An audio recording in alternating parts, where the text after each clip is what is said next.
Halo semua, eh sebenarnya nggak mau bikin video kayak gini ya, cuma emang gemes aja dengan pengalaman yang kurang mengenakan. Jadi ceritanya beberapa hari yang lalu, beberapa waktu yang lalu ada teman yang sudah seperti saudara, eh konsultasi ya, ngobrol-ngobrol lah karena pengen cari unit kendaraan roda 4. Kita ngobrol-ngobrol panjang lebar, eh, ya banyaklah segala pilihan dan dana yang yang diperlukan. Eh, Lalu sampailah satu momen kita janjian untuk hunting. Ceritanya untuk hunting kendaraan, kita ada di beberapa tempat dari yang pemakai, maaf ya, showroom, penjual gitu, pedagang. Akhirnya sampai kami ke salah satu showroom yang kalau kalau saya sebutkan ini lumayan terkenal katanya dan lumayan gede katanya, dan sering viral di media sosial karena rata-rata kan sekarang semua main media sosial ya. Eh, jadi saudara teman ini rupanya cukup cocok dengan unit ini, sampailah di salah satu itu ya, unit ini karena kondisi kondisi dulu eksterior seperti biasa lah, eksterior interior itu jadi standar standar kalau kita kan mau cari unit ya. eh ya gitulah. eh saya nggak tahu salesnya atau makelarnya gitu ya, sales atau makelarnya, you know lah, selalu kan, oh ini barangnya gini nih, keren banget nih, oh ini bagus banget dan lain sebagainya, bahkan sampai promoin salah satu jasa inspeksi kendaraan. Nah, ini saya juga kalau nyebutin pasti semua tahu, dia sebutin ini udah diinspeksi sekian ratus titik pengecekan. Dan itu pun saya juga dengar dari salah satu pemilik mobil yang sebelumnya kami cek juga, kami lihat jadi pemilik langsung gitu.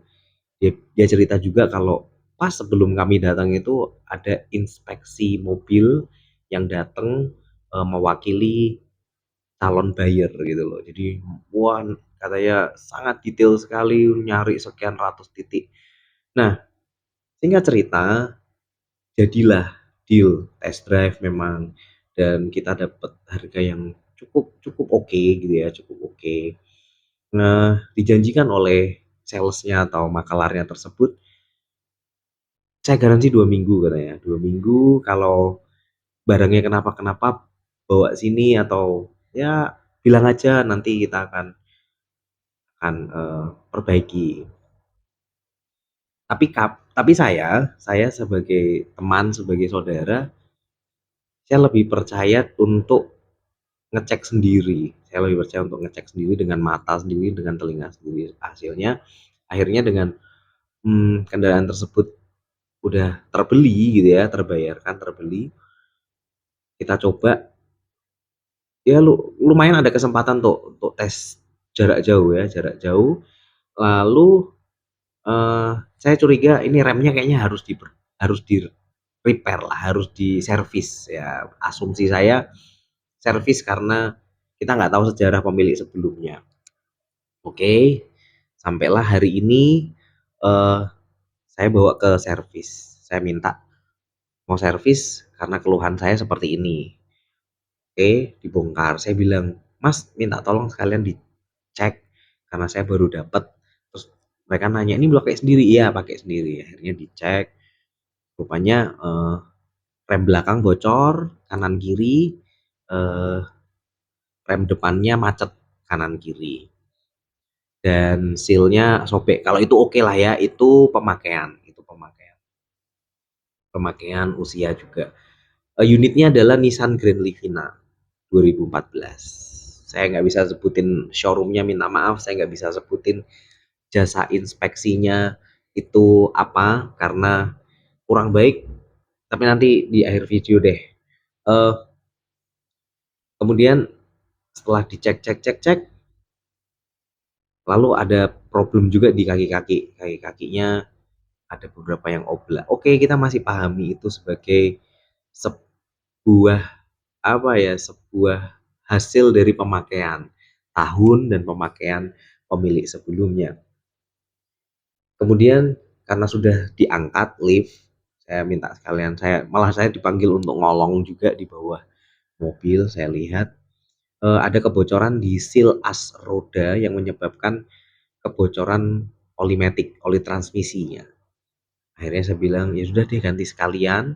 Yang bocor tuh yang sebelah kiri, tapi saya bilang udah ganti sekalian kanan kiri. Kemungkinan karena kita nggak tahu sejarah pemilik sebelumnya, umurnya mungkin sama. Jadi akhirnya kita ganti saja supaya eh, sama-sama baru gitu ya. Akhirnya saya hubungi saudara, coba deh call si penjualnya, dalam hal ini sales atau makelar gitulah, atau makelarnya. Problemnya kayak begini nih, kita kita mau klaim omongan Anda yang oke, selama 2 minggu saya garansi kalau ada apa-apa kasih tahu aja.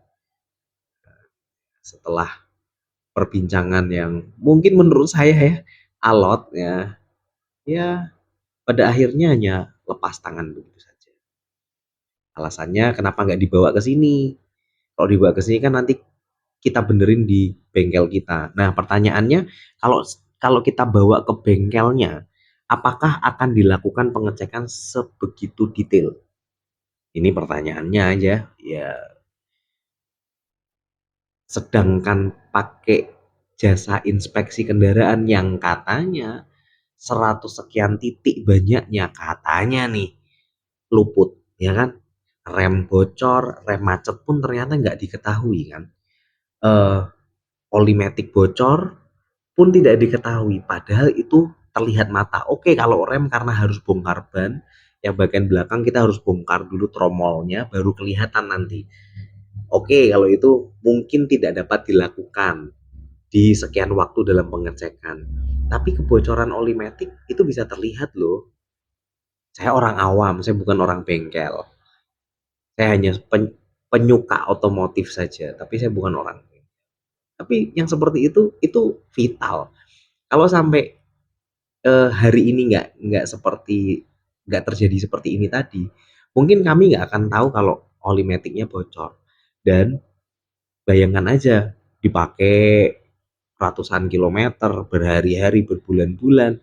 Kita nggak ngerti kalau bocor-bocor lama-lama oli habis, gearboxnya hancur, ya udah dong. Siapa yang mau tanggung jawab? Ya udah kita yang pemiliknya. Dan perbaikan perbaikan Matic pun tidak tidak semurah dan tidak semudah itu gitu. Ya, jadi kesimpulannya teman-teman, siapapun yang nonton video ini semoga bermanfaat ya buat pelajaran kita. Eh, Percayalah sama diri sendiri. Kalau saya percaya sama diri sendiri, lebih baik kalau ada kenalan yang tahu mobil ajak dia. Lebih baik lagi kenalannya adalah orang bengkel, itu jauh lebih bagus. Makanya kalau saya punya temen orang bengkel itu worth it sih. Punya teman orang bengkel worth it karena itu akan sangat menolong kita ketika kondisi yang seperti ini. Teman-teman mau beli mobil, mau cek cek kendaraan itu uh, jauh lebih aman sih, lebih aman. Bisa terprediksi, bisa terprediksi. Jadi saya pun pada akhirnya sampai pada kesimpulan, maaf ya, maaf, no offense. Jasa jasa inspeksi kendaraan pun, sorry ya, no offense. Jasa inspeksi kendaraan pun tidak sebegitunya. So, kalau mau beli kendaraan, ya tentukan pilihan dan pastikan bawa teman atau bahkan teman bengkel yang berpengalaman untuk bantu pengecekan kendaraan kita yang mau dibeli. Thank you udah mau dengerin cerita saya, udah mau dengerin uh, keluh kesah saya. Semoga berbagi ini bermanfaat buat teman-teman semua.